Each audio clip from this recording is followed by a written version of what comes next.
আসসালামু আলাইকুম। আপনার হাতে থাকা মুঠোফোনের হোয়াটসঅ্যাপটি অন্য একটা মুঠোফোনে কিভাবে আপনি অ্যাড করবেন, তো সেই প্রসেসটাই আজকে দেখাবো। প্রথমে আপনারা হোয়াটসঅ্যাপে ক্লিক করবেন, উপরে থ্রি লাইন আছে, থ্রি লাইনে ক্লিক করবেন। থ্রি লাইনে ক্লিক করার পরে দেখতে পাচ্ছেন যে লিঙ্ক ডিভাইসেস, এখানে ক্লিক করবেন। এখানে ক্লিক করার পরে লিঙ্কে ডিভাইস এখানে ক্লিক করবেন। তারপরে আপনারা একটা পাসওয়ার্ড দেবেন। দেওয়ার পরে আপনার যে ফোনটি আছে সে ফোনে যাবেন, যে ফোনটিতে অ্যাক্টিভ করবেন ওই ফোনটার থ্রি অ্যান্ড কন্টিনিউ এখানে ক্লিক করবেন। এখানে ক্লিক করার পর আপনারা দেখতে পাচ্ছেন থ্রি লাইন, এখানে ক্লিক করবেন।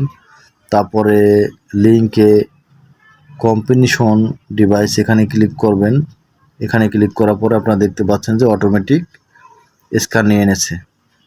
এভাবেই আপনারা হোয়াটসঅ্যাপ ওপেন করে নেবেন।